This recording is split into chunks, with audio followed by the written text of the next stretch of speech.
দুষ্ট বাঘিনী, তুই অনেক লোভী। এর আগেও তুই টয়াদের টমেটো বাগান নষ্ট করেছিস, আজ এসেছিস সোনার টমেটো গাছ নিতে। তোর এত বড় সাহস!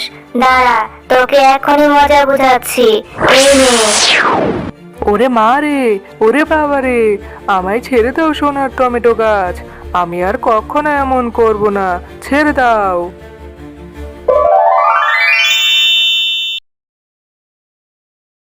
মা, ও মা, চলো না। আর কত দেরি লাগবে তোমার? আর যে দাঁড়িয়ে থাকতে পারছি না। এই তো মা, আমার হয়ে গেছে।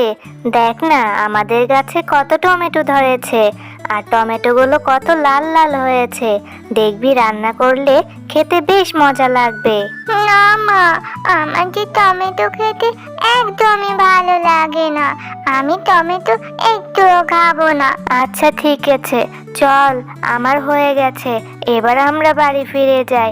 মা, আমার তো টমেটো একদমই পছন্দ না, কিন্তু তুমি যে টমেটোটা রান্না করছো এত সুন্দর, মনে হচ্ছে আমি এক্ষুনি খেয়ে ফেলবো সব। মা, তোমার রান্না কত দূর? আমার যে খুব খেতে ইচ্ছে হচ্ছে। তাড়াতাড়ি দাও না, তাড়াতাড়ি দাও। এই তো মা, আমার রান্না একদম হয়ে গিয়েছে। খুব তো বলেছিলি তুই টমেটো খেতে চাস না, কিন্তু দেখলি কি সুন্দর করে রান্না করেছি, দেখেই খেতে চা। তুই ঘরে গিয়ে বস, আমি খাবার নিয়ে আসছি। মা, তুমি তো কত কিছু রান্না করেছো টমেটো দিয়ে, খেতে খুব মজা হয়েছে। হয়েছে, এবার খাওয়া শেষ কর তাড়াতাড়ি। মা, আমাদের গাছে তো কত টমেটো ধরেছে। এখান থেকে টমেটো পেড়ে আমরা যদি বাজারে বিক্রি করি কেমন হয় বলো তো? হ্যাঁ রে টয়া, তুই তো খুব ভালো বুদ্ধি দিয়েছিস। কালই আমি টমেটো পেড়ে বাজারে বিক্রি করতে যাব। এরপর শেফা তার বাগানের টমেটোগুলো তুলে বাজারে বিক্রি করতে যায়, এবং সেখানে সবাই শেফার টমেটো কিনতে থাকে। টমেটোগুলো দেখতে এতই সুন্দর থাকে, কেউ আর অন্য সবজি কিনতে থাকে না। আর এই দিক দিয়ে বাঘ মামা এসব দেখে রাগে গজ গজ করতে থাকে। কি গো, তোমার মনটা এত খারাপ দেখাচ্ছে কেন? কি হয়েছে তোমার? দোকানে কি ভালো বেচাকিনি হয়নি নাকি? গিন্নি, মন খারাপ থাকবে না তো কি থাকবে? শেফা শিয়ালিনী ওর জমিতে টমেটো চাষ করেছে, আর টমেটোগুলো আজ বাজারে বিক্রি করতে এসেছে। সবাই যে ওর টমেটোগুলো খুব করে কিনছে, আমার যে কোনো কিছুই বিক্রি হচ্ছে না। এখন কি যে করি? এভাবে চলতে থাকলে ব্যবসায় লাল বাতি জ্বলে যাবে। ওগো, তুমি একদম চিন্তা করো না। যদি শেফা শিয়ালিনীর টমেটো বাগানে টমেটোই না থাকে, তবে ওই টমেটো কিভাবে বিক্রি করবে বলো তো? হ্যাঁ গো গিন্নি, তোমার মাথায় দারুণ বুদ্ধি। তাহলে তো আমাদের এখন শেফা শিয়ালিনীর টমেটো বাগানের সব টমেটো নষ্ট করে দিতে হবে। হ্যাঁ গো হ্যাঁ, চলো চলো, এক্ষুনি যাই, গিয়ে ও সব টমেটো নষ্ট করে দিয়ে আসি, যেন আর টমেটো নিয়ে বাজারে না যেতে পারে। ওগো, হলো তোমার? আর বেশি দেরি করা যাবে না। সবাই দেখে ফেলার আগে তাড়াতাড়ি এখান থেকে চলো। আমাদের আবার কেউ দেখে ফেললে বিপদ হয়ে যাবে। তাড়াতাড়ি চলো।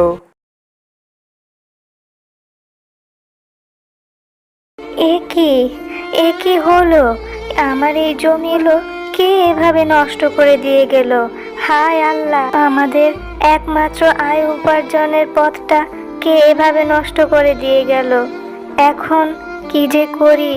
আমি যে আর চিন্তা করে পারছি না। তুমি আর কান্না করো না। এখন কান্না করে কি আর হবে? তার থেকে বরং চলো এখান থেকে কিছু টমেটো নিয়ে আমরা রান্না করি, আর যা টমেটো থাকবে সব ফেলে দিব আমরা। এরপর তারা তাদের বাগানে সমস্ত পচা পচা টমেটোগুলো বাড়িতে নিয়ে রান্নাঘরে এক কোণে ফেলে রাখে। আহারে, এই টমেটোগুলো শেফার কত কষ্টের ফসল। এই টমেটোগুলো শেফার প্রতিবেশীরা কিভাবে নষ্ট করে দিয়ে গেল। এখন আমি শেফার এই নষ্ট টমেটোগুলো থেকে সোনার টমেটো গাছে রূপান্তরিত করে দিই, যেন শেফার কোনো কষ্ট না হয়। এরপর পরি তার জাদুর শক্তিতে পচা টমেটোগুলো থেকে একটি সোনার বড় টমেটো গাছ করে দেয়।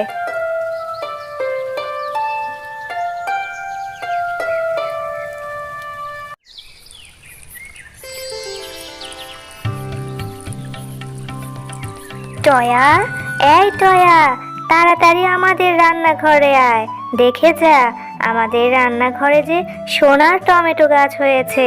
হ্যাঁ মা, সত্যিই তো, আমাদের সেই পচা টমেটো থেকে কত বড় একটি সোনার টমেটো গাছ হয়েছে। কি সুন্দর! হ্যাঁ রে টয়া, আমি তো আমার নিজের চোখকেই বিশ্বাস করতে পারছি না, এত সুন্দর সুন্দর সোনার টমেটো হয়েছে আমাদের। হ্যাঁ টয়া, তোমরা অনেক ভালো, তাই তো সেই পচা টমেটো থেকে এত বড় একটি সোনার টমেটো গাছ হয়েছে। তোমরা এখন কোনো চিন্তা করো না, এই সোনার টমেটো বিক্রি করে তোমাদের অভাব দূর করতে পারবে। হ্যাঁ সোনার টমেটো গাছ, তুমি ঠিকই বলেছ, এখন আমাদের আর কোনো অভাব থাকবে না। দেখেছিস টয়া মা, আল্লাহ আমাদের উপর মুখ তুলে চেয়েছেন, আমাদের এখন আর কোনো অভাব থাকবে না। এরপর শেফা শিয়ালিনী সেই সোনার টমেটো গাছ থেকে কিছু সোনার টমেটো নিয়ে স্বর্ণকারের দোকানে গিয়ে বিক্রি করে এবং সেই বিক্রি করা টাকা দিয়ে তারা থাকার জন্য একটি মস্ত বড় দালান কোঠা তৈরি করে নেয়। গিন্নি, বাজারে সবাই বলাবলি করতাছিল শেফা নাকি কোটিপতি হয়ে গেছে। কিভাবে কি হলো বলো তো? ওর তো এক টমেটো চাষের জমি ছাড়া আর কিছুই ছিল না, আর সেই জমিটা তো তুমি আর আমি একদম নষ্ট করে দিয়ে এলাম।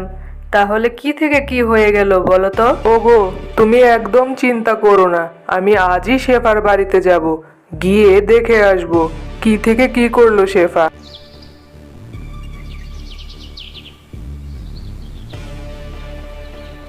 ও আচ্ছা, শেফা তাহলে রান্নাঘরে সোনার টমেটো চাষ করছে, তাই তো বলি ও কিভাবে এত বড় লোক হয়ে গেল। কিন্তু আমিও তো কম নই, ওর সমস্ত গাছ তুলে নিয়ে চলে যাব, তারপর দেখব ও কিভাবে কি করে। হা হা হা হা। দুষ্ট বাঘিনী, তুই অনেক লোভী, এর আগেও তুই টয়াদের টমেটো বাগান নষ্ট করেছিস, আজ এসেছিস সোনার টমেটো গাছ নিতে? তোর এত বড় সাহস! দাঁড়া, তোকে এখনই মজা বুঝাচ্ছি, এই নে। ওরে মা রে, ওরে বাবা রে, আমায় ছেড়ে দাও সোনার টমেটো গাছ, আমি আর কখনো এমন করব না, ছেড়ে দাও।